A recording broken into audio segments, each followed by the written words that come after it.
बातमीपत्राला आता सुरुवात करूयात। राज्यात आरक्षणावरून आंदोलन सुरू असताना राज ठाकरेंनी त्यांची भूमिका जाहीर केली आहे। महाराष्ट्राला आरक्षणाची गरजच नाही असं मत राज ठाकरेंनी व्यक्त केलेलं आहे आणि त्यावर मनोज जरांगे पाटील आणि प्रकाश आंबेडकरांनी परखड मत व्यक्त केलेलं आहे। परिणामी नवा राजकीय वाद निर्माण झालेला आहे। पाहूया।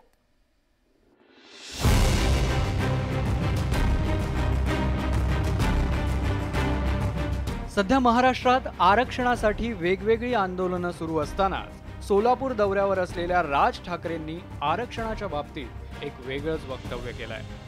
तर दुसरीकडे मराठा आरक्षणासाठी मनोज जरांगे पाटील गेल्या 1 वर्षापासून आंदोलन करतायत। ओबीसी मधून मराठा समाजाला आरक्षण द्यावं अशी जरांगे पाटलांची मागणी आहे। तर मराठा समाजाला ओबीसीतून आरक्षण द्यायला लक्ष्मण हाकेंनी आंदोलनाच्या माध्यमातूनच विरोध केलाय।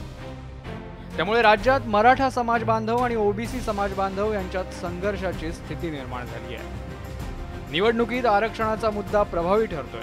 नुकत्याच झालेल्या लोकसभा निवडणुकीत मराठवाडा आणि पश्चिम महाराष्ट्रात सत्ताधाऱ्यांना मराठा आरक्षणावरून निर्माण झालेल्या नाराजीचा फटका सहन करावा लागला होता। परिणामी आगामी विधानसभा निवडणुकीतही मराठा आरक्षण, ओबीसी आरक्षण आणि धनगर आरक्षणाचा मुद्दा प्रभावी ठरू शकतो। मात्र राजकीय लाभ आणि तोटा याचा विचार राज ठाकरेंनी केला नाही। आरक्षणावर त्यांनी रोखठोक मत व्यक्त केलंय। तसंच पैशांचं व्यवस्थित नियोजन केलं पाहिजे यावर त्यांनी भर दिला। या महाराष्ट्रामध्ये सगळ्या गोष्टी इतक्या मुबलक प्रमाणामध्ये आहेत की या महाराष्ट्रामध्ये आरक्षणाची गरजच नाही। या महाराष्ट्रामध्ये सगळ्या गोष्टी इतक्या मुबलक प्रमाणामध्ये आहेत की या महाराष्ट्रामध्ये आरक्षणाची गरजच नाही। राज ठाकरेंनी आरक्षणाची गरज नसल्याचं थेट वक्तव्य केलंय। त्यावर प्रकाश आंबेडकरांनी आक्रमक भूमिका घेतली आहे। आरक्षणाची गरज असल्याचं त्यांनी ठासून सांगितलं। तर मराठा आरक्षणासाठी लढा देणारे मनोज जरांगे पाटील यांनीही राज ठाकरेंच्या भूमिकेवर परखड मत व्यक्त केलंय। डोके कोण फोडतो त्यांचाच मित्र भडकवतो। त्यांना सांगा म्हणाले, मराठ्यांना काय सांगण्याची आवश्यकता नाही। मराठी फक्त हक्क मागते आणि तुमचा मित्र ज्याला तुम्ही रोज भेटताय सागर बंगल्यावर जाऊन ते डोके भडकवते। हे मराठ्यांचे नेते जरा विरोधात घातलेत, ओबीसीचे नेते घातलेत, त्यांना थोडं सांगा मराठ्यांना दोष द्यायचं काम तुम्ही पण नका करू। त्यांच्यावर बोलत बी नाहीत आम्ही, ज्यांना आरक्षणाचं काही कळतच नाही मला काय बोलावं। खरं तर आर्थिक संसाधनं असणं आणि आर्थिक गोष्टी मुबलक प्रमाणात असणं, आर्थिक गोष्टी आणि आरक्षण याचा कुठल्याही प्रकारचा कुठलाही संबंध नाही। आणि मुळात आरक्षण हे आर्थिक उन्नतीसाठी दिलं जातं हाच गोड गैरसमज या महाराष्ट्रामधल्या अनेक नेत्यांचा आणि अनेक कार्यकर्त्यांचा आणि महाराष्ट्रातल्या बहुतांश तरुणांचा झालेला आहे। राज ठाकरे साहेब हे खूप मोठे नेते आहेत। आरक्षण का दिलं जातं, कुणाला दिलं जातं, कशासाठी दिलं जातं याचं एकदा मिनिंग आणि कॉन्स्टिट्यूशनला अभिप्रेत असलेल्या आरक्षणाचा अर्थ एकदा मी एक कार्यकर्ता म्हणून राजसाहेबांशी ज्यावेळी पुढे कधी भेट होईल त्यावेळी मी त्यांना समजावून सांगेन। प्रशासक ज्याला त्याला आपली मतं मांडण्याची गरज आहे, त्यांनी ते मत मांडलंय। आम्ही आमच्या रॅलीमधनं असं आमचं मत मांडलेलं आहे।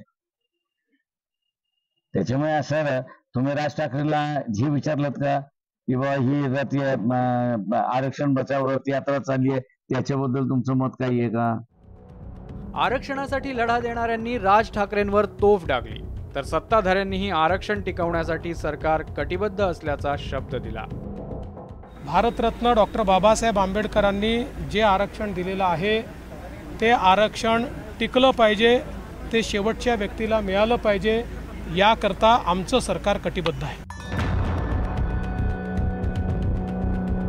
सुप्रीम कोर्टाने नुकताच मागास जातींमध्ये वर्गीकरण करण्यास मान्यता देणारा निकाल दिला। देशातील अनुसूचित जातींमधील अतिमागासांना म्हणजेच जे आरक्षणाच्या लाभापासून अजूनही दूर राहिले आहेत त्यांना योग्य घटनात्मक न्याय मिळावा यासाठी हा निर्णय महत्त्वाचा ठरणार आहे। वर्गीकरणातून किंवा उपवर्गीकरणातून जे घटक अतिमागासलेले असतील त्यांना आरक्षणाचा लाभच अजून मिळालेला नाही।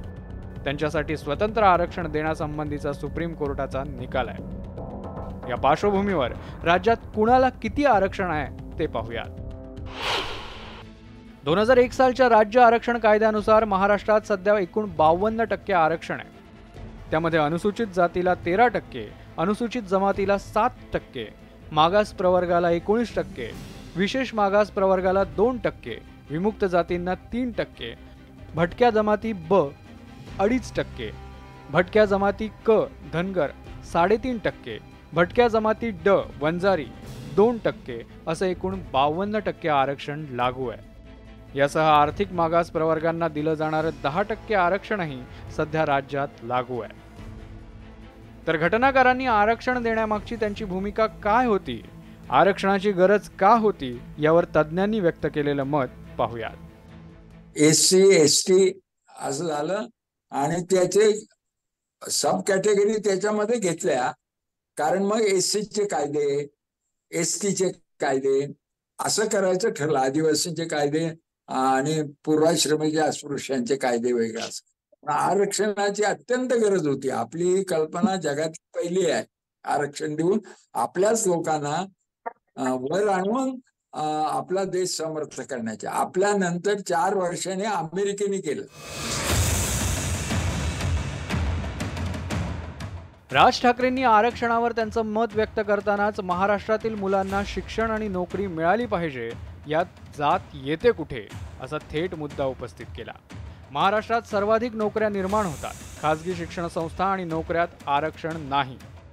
मग किती जागांवर आरक्षण आहे असा प्रश्न राज ठाकरेंनी उपस्थित केला आहे. या प्रश्नांची उत्तरं मिळाली तर अनेक मुद्दे स्पष्ट होतील. मात्र आगामी विधानसभा निवडणुकांच्या पार्श्वभूमीवर आरक्षणाचा मुद्दा सध्या तरी पेटताच राहणार हे स्पष्ट होत आहे. Bureau report, news 18 Lokmat.